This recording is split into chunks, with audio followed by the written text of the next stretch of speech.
No one becomes successful completely on their own. So if you want to get your dream job, you'll have to learn how to network. Yes, having the right skills and qualifications is necessary, but so is having a strong professional network, because at the end of the day, hiring decisions are made by people, and by getting in front of the right people, you'll give yourself the best chance of success. Now, networking is not about collecting the biggest stack of business cards or connecting with as many people on LinkedIn as possible. No, networking is really about building relationships, and you'll need to be strategic as you do this. So in this video, I'm going to share one of the networking strategies that helped me get my dream job, and that is identifying the right people to connect with. And that sounds simple, right? But it's not as easy as finding anyone in your industry who's in your city and then inviting them out for coffee or for a Zoom meeting. That's probably not a very good use of your time, and you don't have to meet with everyone in your industry. Think quality over quantity. So prioritize reaching out to folks who are decision makers, hiring managers, or people who can get you in contact with decision makers, because eventually the goal is to get a job, right? So you'll want to focus more time and energy reaching out to folks who can influence hiring decisions. There are a few ways you can go about this. You can start by going to LinkedIn and searching for employees of your dream company.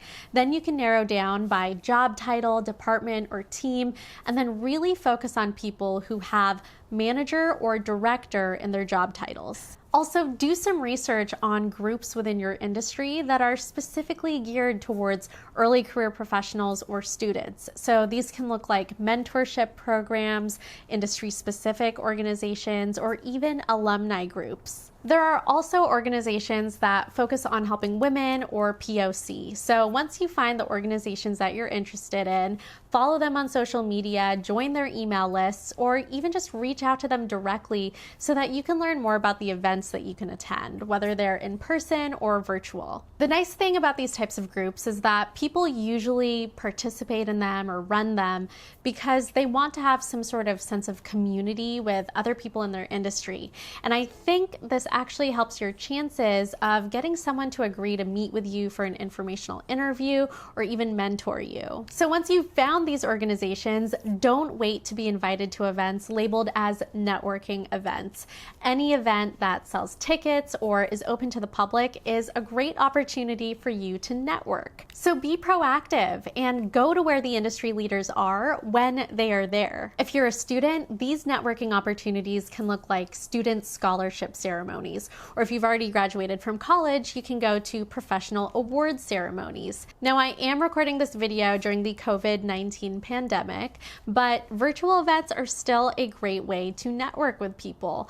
Often with Zoom events, the organizers will tell folks to network in the comments and share their LinkedIn profiles. So those are also great opportunities to find people. Introduce yourself to folks who work in your industry, and if you meet with someone whose expertise matches your area of interest, then get their contact information and ask if they would be willing to meet with you one-on-one. In a face-to-face interaction, it's usually much harder for the other person to say no.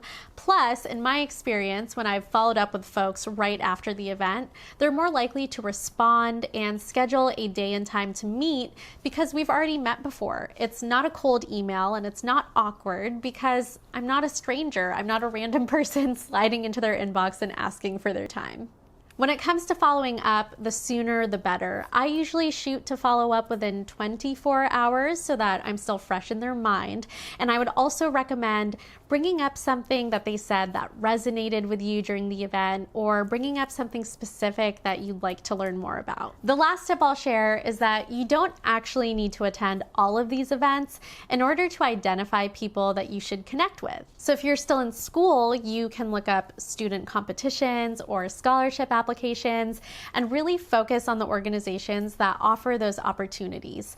Often the websites will list the leadership team, so the people who run those competitions, and sometimes they'll even list the names of the judges. Those can be the first people you cold email, and I would recommend starting there because typically if they're judging student contests, they're a bit more invested in supporting young professionals and students.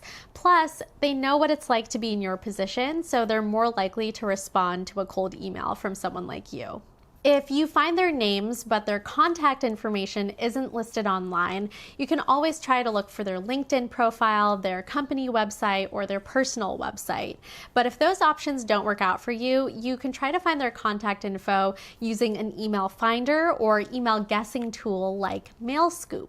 I'll go into more detail on that in my next video, so make sure to subscribe and hit the notification bell so you won't miss my next video, which is all about finding a person's work email when it's not listed online. And if you liked this video, tell your friends, take a screenshot, post it to Instagram, and tag me at StarlaSampaco so that I can reshare it. Thanks for watching.